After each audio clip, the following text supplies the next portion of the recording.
Pour les géométries de complexes, donc par définition, le polyèdre de coordination est le corps décrit par la position d'éléments dans l'espace autour de l'atome central. Autrement dit, est la figure géométrique ayant comme sommet les atomes directement liés au métal qui occupent la position centrale des complexes. Donc ça, c'est une définition pour le polyèdre de coordination. Alors, les coordinances les plus courantes sont 2, 4, 5 et 6, mais les études structurales montrent que la coordinance peut aller de 2 jusqu'à 12. Donc pour cela, on va parler sur les géométries suivantes, donc la géométrie linéaire, la géométrie tétraédrique, la géométrie plan carré et la géométrie octaédrique. Si le nombre de coordination est 2, la géométrie des complexes est linéaire. Cette géométrie observée pour les atomes centraux avec la configuration électronique des 10, comme CI plus, AG plus, AI plus, etc. Donc là, nous avons des exemples pour les complexes qui ont une géométrie linéaire.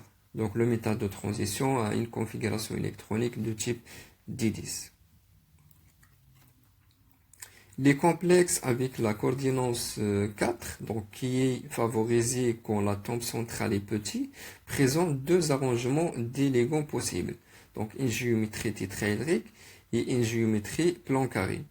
D'accord? Donc le métal il est entouré toujours par 4 ligands, mais la différence c'est la disposition des atomes ou bien des ligands autour du métal. La géométrie tétraédrique est généralement observée pour les atomes métalliques centraux tels que toutes les orbitales atomiques D sont remplies au moins par un électron. Donc on n'a pas une orbitale D vide pour cette géométrie. Par exemple, donc D5 avec 5 électrons célibataires. D10, donc D totalement rempli. Et aussi, par exemple, D7 avec 3 électrons célibataires, etc.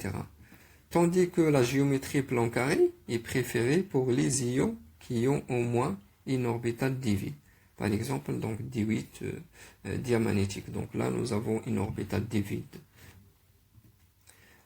Pour les exemples, donc le premier complexe, il a une configuration électronique D10 pour le métal de transition, donc la géométrie tétraédrique, D5 avec 5 électrons célibataires pour le deuxième complexe, donc D totalement rempli, ou bien au moins chaque orbitale atomique au moins remplie par un électron, donc la géométrie tétraédrique. D7 avec 3 électrons célibataires, on n'a pas une orbitale D vide, donc tétraédrique. Et le dernier exemple, donc D8 diamagnétique, donc on a une orbitale D vide pour ce métal de transition, donc la géométrie est plan carré.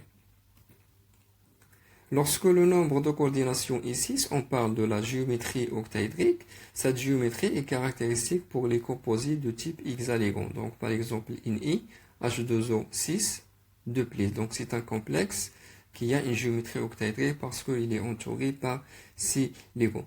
Pour la représentation de cette géométrie, donc il existe plusieurs façons de représenter les complexes. Certains sont utiles, d'autres non.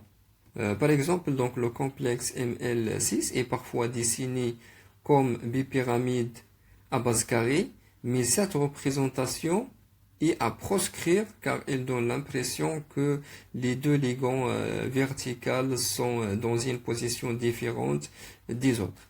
Alors que dans un octaèdre régulier, donc tous les sommets sont équivalents. Donc c'est une représentation, donc ce n'est pas préférable. Alors, donc pour obtenir une représentation régulière, donc il est souvent utile de représenter l'octaèdre en projection sur une de ses faces triangulaires comme étoile. Donc c'est une représentation qui nous montre que la géométrie octaédrique est une géométrie régulière. Alors dans la prochaine vidéo, donc je vais vous parler sur isomérie des complexes.